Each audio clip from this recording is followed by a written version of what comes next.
تطمئن القلوب، خوب سمجھ لو کہ اللہ تعالیٰ کے ذکر میں یہ خاصیت ہے کہ اس سے دلوں کو اطمینان ہو جاتا ہے۔ اللہ نے قرآن پاک میں ارشاد فرمایا ہے فاذکرونی اذکرکم واشکرونی ولا تکفرون، بس تم میری یاد کرو، میرا ذکر کرو، میں تمہیں یاد رکھوں گا، اور میرا شکر ادا کرتے رہو اور میری ناشکری نہ کرو۔ وَإِذَا قَضَيْتُم مَّنَاسِكَكُمْ فاذكروا اللَّهَ كَذِكْرِكُمْ آبَاءَكُمْ وَأَشَدَّ ذِكْرًا فَمِنَ النَّاسِ مَن يَقُولُ رَبَّنَا آتِنَا فِي الدُّنْيَا وَمَا لَهُ فِي الْآخِرَةِ مِنْ خَلَاقٍ۔ پھر جب تم حج کے اعمال پورے کر چکو تو اللہ کا ذکر کیا کرو جس طرح تم اپنے آبا و اجداد کا ذکر کرتے ہو اور ان کی تعریفوں میں ربط اللسان ہوتے ہو، بلکہ اللہ کا ذکر اس سے بھی بڑھ کر ہونا چاہیے۔ پھر جو لوگ اللہ کو یاد بھی کر لیتے ہیں ان میں سے بعض تو ایسے ہیں جو اپنی دعاؤں میں یوں کہتے ہیں اے پروردگار ومنہم من یقول ربنا آتنا فی الدنیا حسنۃ وفی الآخرۃ حسنۃ وقنا عذاب النار اولئک لہم نصیب مما کسبوا واللہ سریع الحساب۔ اللہ پاک فرماتے ہیں جو لوگ اپنی دعاؤں میں یوں کہتے ہیں اے پروردگار ہمیں تو دنیا ہی میں دے دے، سو ان کو جو ملنا ہوگا دنیا ہی میں مل جائے گا اور ان کے لیے آخرت میں کوئی حصہ نہیں۔ اور بعض آدمی یوں کہتے ہیں ہمارے پروردگار ہم کو دنیا میں بھی بہتری عطا فرما اور آخرت میں بھی بہتری عطا کر اور ہم کو دوزخ کے عذاب سے بچا۔ سو یہی ہیں جن کو ان کے عمل کی وجہ سے دونوں جہان میں حصہ ملے گا اور اللہ جلدی ہی حساب لینے والے ہیں۔ وَاذْكُر رَّبَّكَ كَثِيرًا وَسَبِّحْ بِالْعَشِيِّ وَالْإِبْكَارِ۔ قرآن پاک میں ہے اور کثرت سے اپنے رب کو یاد کیا کیجیے اور صبح شام تسبیح کیا کیجیے۔ وَادْعُوا رَبَّكُمْ تَضَرُّعًا وَخُفْيَةً إِنَّهُ لَا يُحِبُّ الْمُعْتَدِينَ۔ تم لوگ پکارتے رہو اپنے رب کو عاجزی کرتے ہوئے اور چپکے چپکے، بے شک اللہ تعالیٰ حد سے بڑھنے والوں کو ناپسند فرماتا ہے۔ وَلِلَّهِ الْأَسْمَاءُ الْحُسْنَى فَادْعُوهُ بِهَا، اللہ ہی کے واسطے ہیں اچھے اچھے نام، بس ان کے ساتھ اللہ کو پکارا کرو۔ وَاذْكُر رَّبَّكَ فِي نَفْسِكَ تَضَرُّعًا وَخِيفَةً وَدُونَ الْجَهْرِ مِنَ الْقَوْلِ بِالْغُدُوِّ وَالْآصَالِ وَلَا تَكُن مِّنَ الْغَافِلِينَ۔ سورۃ اعراف میں اللہ پاک فرماتے ہیں اور اپنے رب کو یاد کیا کر اپنے دل میں اور ذرا دھیمی آواز سے بھی، اس حالت میں کہ عاجزی بھی ہو اور اللہ کا خوف بھی ہو، ہمیشہ صبح کو بھی اور شام کو بھی، اور غافلوں میں سے نہ ہو۔ انما المؤمنون الذين اذا ذكر الله وجلت قلوبهم واذا تليت عليهم آياته زادتهم ایمانا وعلى ربهم يتوکلون۔ ایمان والے تو وہی لوگ ہیں کہ جب ان کے سامنے اللہ کا ذکر کیا جاتا ہے تو اس کی بڑائی کے تصور سے ان کے دل ڈر جاتے ہیں، جب ان پر اللہ کی آیتیں پڑھی جاتی ہیں تو ان کے ایمان کو بڑھا دیتی ہیں اور وہ اپنے اللہ پر توکل کرتے ہیں۔ اننی انا اللہ لا الہ الا انا فاعبدونی واقیموا الصلاۃ لذکری ان الساعۃ آتیۃ اکاد اخفیہا لتجزی کل نفس بما تسعی۔ سورۃ طٰ میں اللہ پاک فرماتے ہیں کہ میری عبادت کیا کرو اور میری ہی یاد کے لیے نماز پڑھا کرو، بلا شبہ قیامت آنے والی ہے، میں اس کو پوشیدہ رکھنا چاہتا ہوں تاکہ ہر شخص کو اس کے کیے کا بدلہ مل جائے۔ وَلِذِكْرُ اللَّهِ اکبر، اور اللہ کا ذکر بہت بڑی چیز ہے۔ تتجافى جنوبهم عن المضاجع يدعون ربهم خوفا وطمعا ومما رزقناهم ينفقون ولا تعلم نفس ما أخفي لهم من قرة أعين جزاء بما كانوا يعملون۔ ان کے پہلو خوابگاہوں سے علیحدہ رہتے ہیں اس طرح پر کہ عذاب کے ڈر سے اور رحمت کی امید سے وہ اپنے رب کو پکارتے ہیں اور ہماری دی ہوئی چیزوں سے خرچ کرتے ہیں، بس کسی کو بھی خبر نہیں کہ ایسے لوگوں کے آنکھوں کی ٹھنڈک کا کیا کیا سامان خزانہ غیب میں محفوظ ہے جو بدلہ ہے ان کے اعمال کا۔ والذاکرین اللہ کثیرا والذاکرات اعد اللہ لهم مغفرۃ واجرا عظیما۔ اللہ تعالیٰ کا ارشاد ہے اور بکثرت اللہ کا ذکر کرنے والے مرد اور اللہ کا ذکر کرنے والی عورتیں، ہم سب کے لیے اللہ تعالیٰ نے مغفرت اور اجر عظیم تیار کر رکھا ہے۔ یا ایھا الذین آمنوا اذکروا اللہ ذکرا کثیرا وسبحوہ بکرۃ واصیلا، اے ایمان والو تم اللہ تعالیٰ کا خوب کثرت سے ذکر کیا کرو اور صبح شام اس کی تسبیح کرتے رہو۔ اور یا ایھا الذین آمنوا لا تلہکم اموالکم ولا اولادکم عن ذکر اللہ ومن یفعل ذلک فاولئک هم الخاسرون، اے ایمان والو تم کو تمہارے مال اور اولاد اللہ کے ذکر سے، اس کی یاد سے غافل نہ کرنے پائیں، اور جو لوگ ایسا کریں گے وہی خسارہ پانے والے ہیں، کیونکہ یہ چیزیں تو دنیا ہی میں ختم ہو جانے والی ہیں اور اللہ کی یاد آخرت میں کام دینے والی ہے۔ عن ذکر رب ہی یسلک عذابا صعدا، سورۃ جن میں ہے کہ جو شخص اپنے پروردگار کی یاد سے روگردانی اور اعراض کرے گا، اللہ تعالیٰ اس کو سخت عذاب میں داخل کرے گا۔ وَاذْكُرِ اسْمَ رَبِّكَ بُكْرَةً وَأَصِيلًا وَمِنَ اللَّيْلِ فَاسْجُدْ لَهُ وَسَبِّحْهُ لَيْلًا طَوِيلًا إِنَّ هَؤُلَاءِ يُحِبُّونَ الْعَاجِلَةَ وَيَذَرُونَ وراءهم يوما ثقيلا۔ اللہ پاک فرماتے ہیں اپنے رب کا صبح اور شام نام لیتے رہا کیجئے، اور کسی قدر رات کے حصے میں بھی اس کو سجدہ کیجئے، اور رات کے بڑے حصے میں اس کی تسبیح کیا کیجئے، مراد اس سے تہجد کی نماز ہے۔ یہ لوگ جو آپ کے مخالف ہیں، دنیا سے محبت رکھتے ہیں اور اپنے آگے آنے والے ایک بھاری دن کو چھوڑ بیٹھے ہیں۔ حضور اقدس صلی اللہ علیہ وسلم کا ارشاد مبارک ہے کہ حق طلب شانہ ارشاد فرماتے ہیں، میں بندہ کے ساتھ ویسے ہی معاملہ کرتا ہوں جیسا کہ وہ میرے ساتھ گمان رکھتا ہے، اور جب وہ مجھے یاد کرتا ہے تو میں اس کے ساتھ ہوتا ہوں، بس اگر وہ مجھے اپنے دل میں یاد کرتا ہے تو میں بھی اس کو اپنے دل میں یاد کرتا ہوں، اور اگر وہ میرا مجمع میں ذکر کرتا ہے تو میں اس مجمع سے بہتر یعنی فرشتوں کے مجمع میں تذکرہ کرتا ہوں، اور اگر بندہ میری طرف ایک بالشت متوجہ ہوتا ہے تو میں ایک ہاتھ اس کی طرف متوجہ ہوتا ہوں، اور اگر وہ ایک ہاتھ بڑھتا ہے تو میں دو ہاتھ ادھر متوجہ ہوتا ہوں، اگر وہ میری طرف چل کر آتا ہے تو میں اس کی طرف دوڑ کر آتا ہوں۔ ایک صحابی رضی اللہ تعالیٰ عنہ نے عرض کیا، یا رسول اللہ صلی اللہ علیہ وسلم، احکام تو شریعت کے بہت سے ہیں، مجھے ایک چیز کوئی ایسی بتا دیجئے جس کو میں اپنا دستور اور اپنا مشغلہ بنا لوں۔ حضور صلی اللہ علیہ وسلم نے ارشاد فرمایا کہ اللہ کے ذکر سے تو ہر وقت رب تر لسان رہے۔ حضور اقدس صلی اللہ علیہ وسلم نے ایک مرتبہ صحابہ کرام رضی اللہ تعالیٰ عنہ سے ارشاد فرمایا، کیا میں تم کو ایسی چیز نہ بتاؤں جو تمام اعمال سے چیز ہے اور تمہارے مالک کے نزدیک سب سے زیادہ پاکیزہ، تمہارے درجوں کو بہت زیادہ بلند کرنے والی، اور سونے چاندی کو اللہ کے راستے میں خرچ کرنے سے بھی زیادہ بہتر، اور جہاد میں تم دشمنوں کا قتل کرو تو وہ تم کو قتل کر دیں تو اس سے بھی بڑی ہوئی ہے۔ صحابہ رضی اللہ تعالیٰ نے عرض کیا، ضرور بتا دیں۔ آپ نے ارشاد فرمایا، اللہ کا ذکر ہے۔ حضور اقدس صلی اللہ علیہ وسلم کا ارشاد ہے کہ بہت سے لوگ ایسے ہیں کہ دنیا میں نرم بستروں پر اللہ تعالیٰ کا ذکر کرتے ہیں، جس کی وجہ سے حق طلب شانہ جنت کے اعلیٰ درجوں میں ان کو پہنچا دیں گے۔ صلی اللہ علیہ وسلم کا ارشاد مبارک ہے، جو شخص اللہ کا ذکر کرتا ہے اور جو نہیں کرتا، دونوں کی مثال زندہ اور مردہ کسی ہے کہ ذکر کرنے والا زندہ ہے اور ذکر نہ کرنے والا مردہ ہے۔ حضور صلی اللہ علیہ وسلم کا ارشاد مبارک ہے، اگر ایک شخص کے پاس بہت سے روپے ہوں اور وہ ان کو تقسیم کر رہا اور دوسرا شخص اللہ کے ذکر میں مشغول ہو تو ذکر کرنے والا افضل ہے۔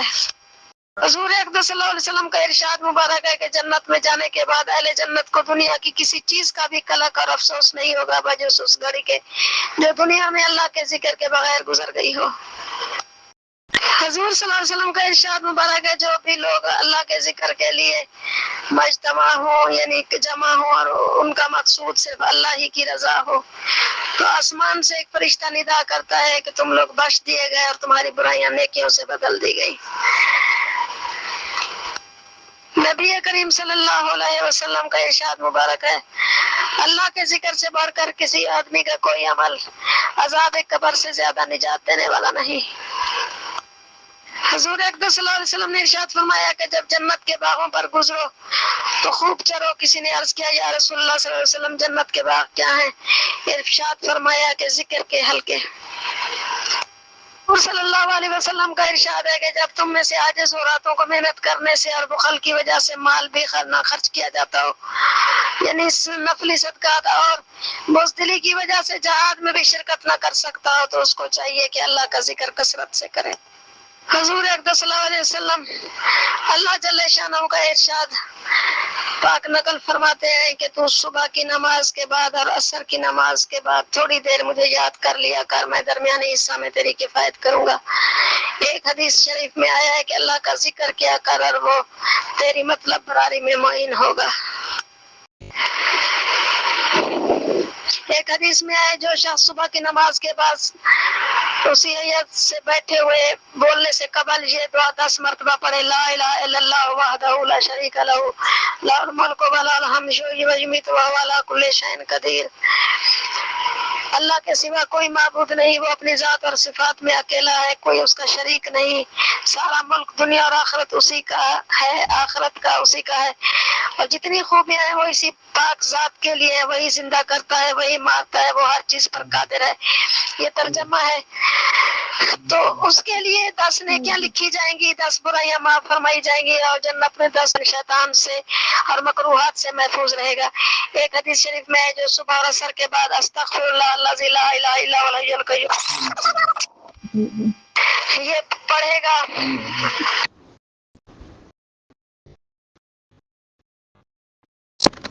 اجلاتا ویذرون وراءهم یوما ثقیلا۔ اللہ پاک فرماتے ہیں اور اپنے رب کا صبح اور شام نام لیتے رہا کیجئے، اور کسی قدر رات کے حصے میں بھی اس کو سجدہ کیجئے، اور رات کے بڑے حصے میں اس کی تسبیح کیا کیجئے۔ مراد اس سے تہجد کی نماز ہے۔ یہ لوگ جو آپ کے مخالف ہیں، دنیا سے محبت رکھتے ہیں اور اپنے آگے آنے والے ایک بھاری دن کو چھوڑ بیٹھے ہیں۔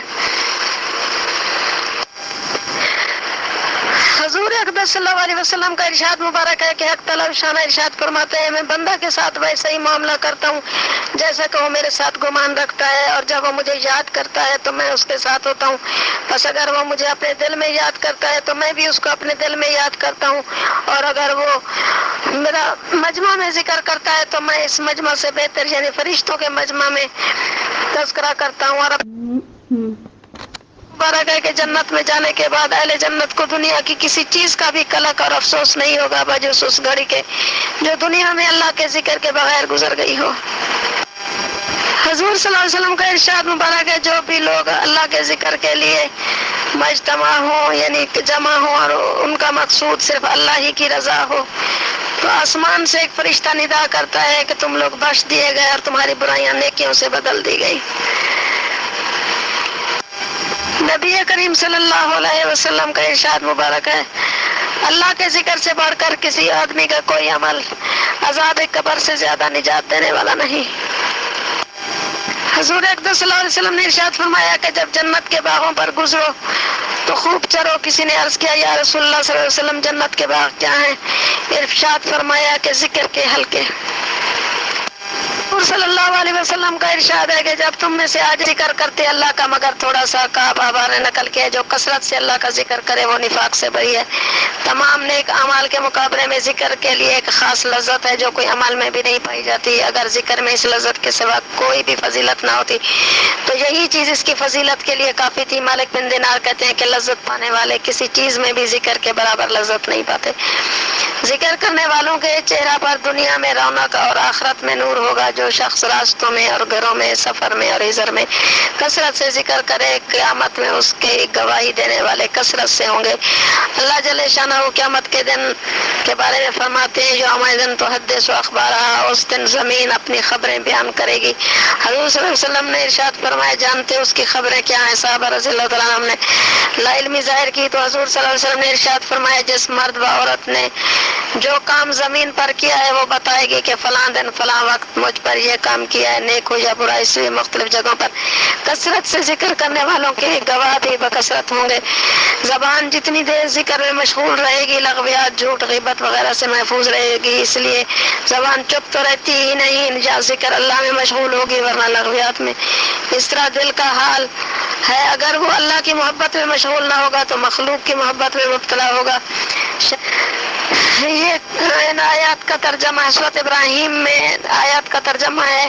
کیا آپ کو معلوم نہیں کہ اللہ تعالیٰ نے ایک کیسی اچھی مثال بیان فرمائی کہ کلمہ طیبہ کی، کہ وہ مشابہ ہے ایک عمدہ پاکیزہ درخت کی جس کی جڑ زمین کے اندر گڑی ہوئی ہو اور اس کی شاخیں اوپر آسمان کی طرف جا رہی ہوں، اور وہ درخت اللہ کے حکم سے ہر فصل میں پھل دیتا ہو، یعنی خوب پھلتا پھولتا ہو۔ اللہ تعالیٰ مثالیں اس لیے بیان فرماتے ہیں تاکہ لوگ خوب سمجھ لیں۔ اور خبیث کلمہ یعنی کلمہ کفر کی مثال ایسی ہے جیسے ایک خراب درخت ہو کہ وہ زمین کے اوپر ہی اوپر سے اکھاڑ لیا جائے اور اس کو زمین پر کچھ ثبات نہ ہو۔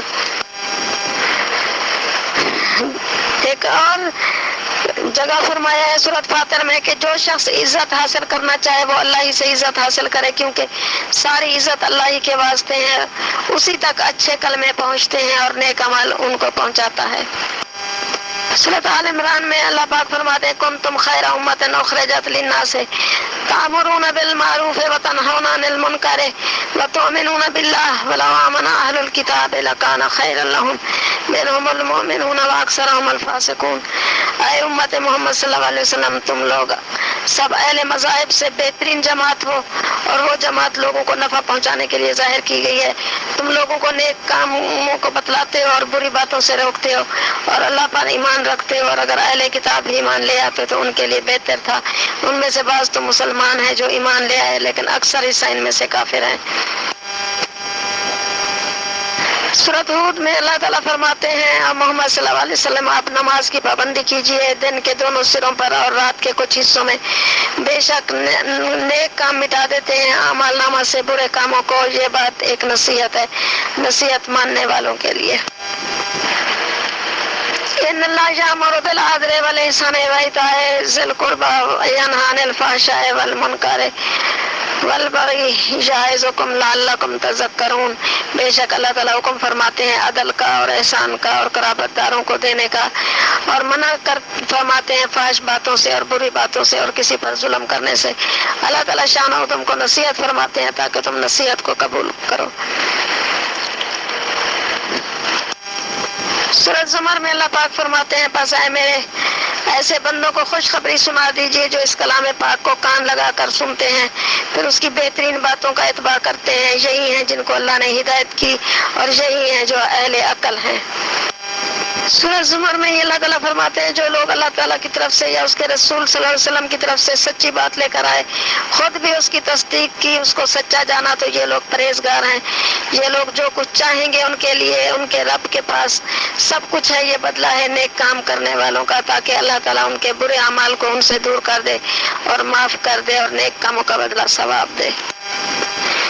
سورۃ حامیم سجدہ میں اللہ تعالیٰ نے ارشاد فرمایا ہے کہ بے شک جن لوگوں نے کہا کہ ہمارا رب اللہ جل جلالہ ہے، پھر مستقیم رہے یعنی جمے رہے، اس کو چھوڑا نہیں، ان پر فرشتے اتریں گے موت کے وقت اور قیامت میں یہ کہتے ہوئے کہ اندیشہ نہ کرو، رنج نہ کرو اور خوشخبری لو اس جنت کی جس کا تم سے وعدہ کیا گیا، اور ہم تمہارے رفیق تھے دنیا کی زندگی میں بھی اور آخرت میں بھی رہیں گے، اور آخرت میں تمہارے لیے جس چیز کو تمہارا دل چاہے وہ موجود ہے، اور وہاں جو تم مانگو گے وہ ملے گا، اور یہ سب انعام و اکرام بطور مہمانی کے ہیں اللہ جل شانہ کی طرف سے، تم اس کے مہمان ہوں گے اور مہمان کا اکرام کیا جاتا ہے۔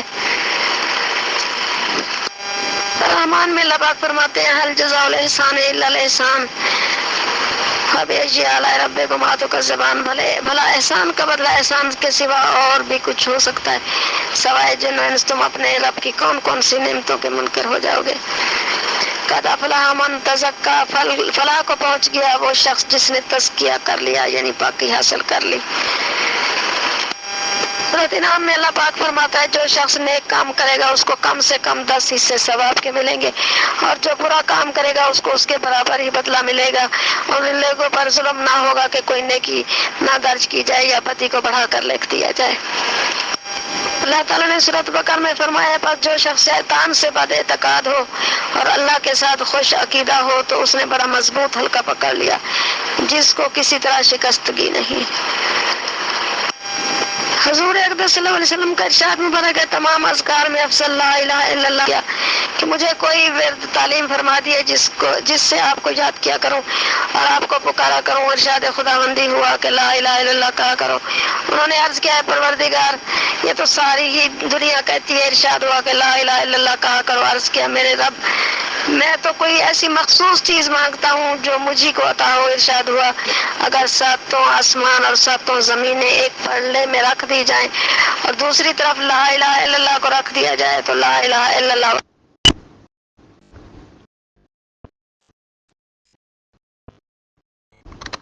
کہنے والوں پر نہ قبروں میں وحشت ہے نہ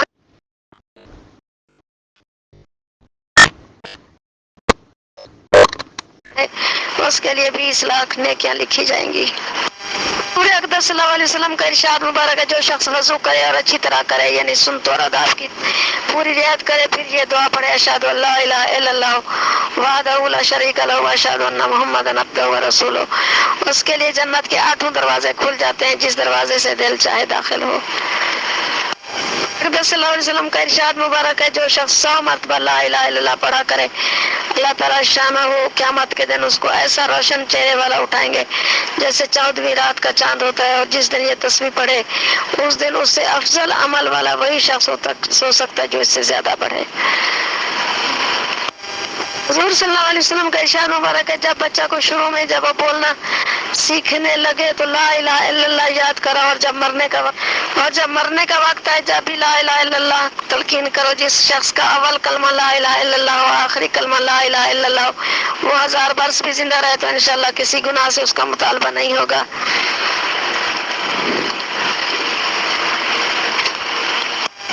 اس وجہ سے گناہ صادر نہ ہوگا، اگر صادر ہوا تو توبہ وغیرہ سے معاف ہو جائے گا، یا اس وجہ سے کہ اللہ جل شانہ اپنے فضل سے معاف فرمائیں گے۔ ایک جگہ کا فرمایا وَاذْكُرْ رَبَّكَ كَثِيرًا وَسَبِّحْ بِالْعَشِيِّ وَالْإِبْكَارِ اپنے رب کو بکثرت یاد کرو اس کی تسبیح کرو دن ڈرے بھی اور صبح کے وقت بھی۔ سبح للہ ما فی السماوات والارض وهو العزیز الحکیم۔ سورۃ حدید میں ہے کہ اللہ جل شانہ کی تسبیح کرتے ہیں وہ سب کچھ جو آسمانوں میں ہے اور زمین میں ہے اور وہ زبردست حکمت والا ہے۔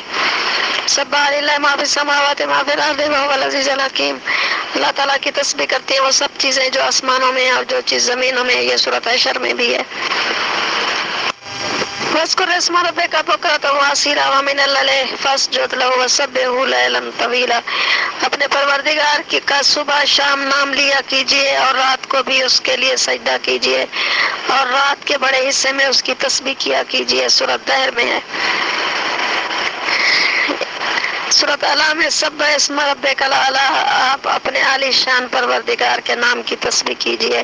فسبح بحمد ربک واستغفر بس آپ اپنے رب کی تسبیح و تمہید کرتے رہیے اور اس سے مغفرت طلب کرتے رہیے بے شک وہ بڑا توبہ قبول کرنے والا ہے۔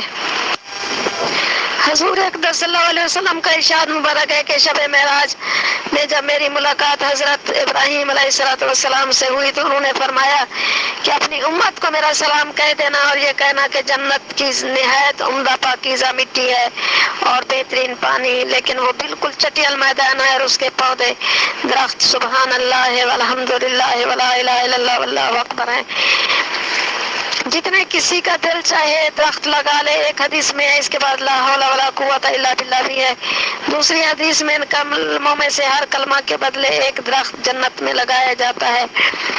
ایک حدیث میں ہے کہ جو شخص سبحان اللہ العظیم وبحمدہ پڑھے گا اور ایک درخت جنت میں لگا دیا جائے گا۔ ایک حدیث شریف میں ہے کہ حضور اقدس صلی اللہ علیہ وسلم تشریف لے جا رہے تھے، حضرت ابو ہریرہ رضی اللہ تعالیٰ عنہ کو دیکھا کہ ایک پودا لگا رہے ہیں۔ رفعت فرمایا کیا کر رہے ہیں؟ انہوں نے عرض کیا درخت لگا رہا ہوں۔ ارشاد فرمایا بتاؤں بہترین پودے جو لگائے جائیں؟ سبحان اللہ الحمدللہ لا الہ الا اللہ اللہ اکبر ہر کلمہ سے ایک درخت جنت میں لگتا ہے۔ حضور اقدس صلی اللہ علیہ وسلم کا ارشاد مبارک ہے جو شخص ہر نماز کے بعد سبحان اللہ 33 مرتبہ، الحمدللہ 33 مرتبہ، اللہ اکبر 33 مرتبہ، اور ایک مرتبہ لا الہ الا اللہ وحدہ لا شریک لہ لہ الملک و لہ الحمد وہو علی کل شیء قدیر پڑھے، اس کے گناہ معاف ہو جاتے ہیں، خواہ اتنی کثرت سے ہوں جتنے سمندر کے جھاگ۔ حضور اقدس صلی اللہ علیہ وسلم نے ایک مرتبہ ارشاد فرمایا، کیا تم میں سے کوئی ایسا نہیں ہے کہ روزانہ احد جو مدینہ منورہ کے ایک پہاڑ کا نام ہے کے برابر عمل کر لیا کرے؟ صحابہ رضی اللہ تعالیٰ نے عرض کیا، یا رسول اللہ اس کی کون طاقت رکھتا ہے تو اتنے بڑے پہاڑ کے برابر عمل کرے؟ حضور نے ارشاد فرمایا، ہر شخص طاقت رکھتا ہے۔ صحابہ رضی اللہ تعالیٰ نے عرض کیا، اس کی کیا صورت ہے؟ ارشاد فرمایا، سبحان اللہ کا ثواب احد سے زیادہ ہے، لا الہ الا اللہ کا احد سے زیادہ ہے، الحمدللہ کا احد سے زیادہ ہے، اللہ اکبر کا احد سے زیادہ ہے۔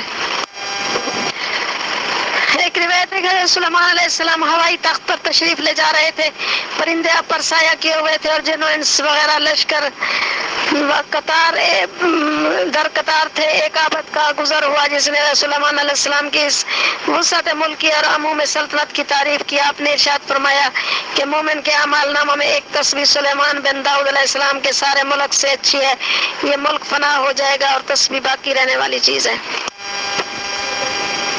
صلی اللہ علیہ وسلم کا ارشاد مبارک ہے، جو لوگ اللہ تعالیٰ کی بڑائی بیان کرتے ہیں، یعنی سبحان اللہ، الحمدللہ، اللہ اکبر، لا الہ الا اللہ پڑھتے ہیں، تو یہ کلمات عرش کے چاروں طرف گشت لگاتے ہیں کہ ان کے لیے ہلکی سی آواز بھنبھناہٹ ہوتی ہے اور اپنے پڑھنے والے کا تذکرہ کرتے ہیں۔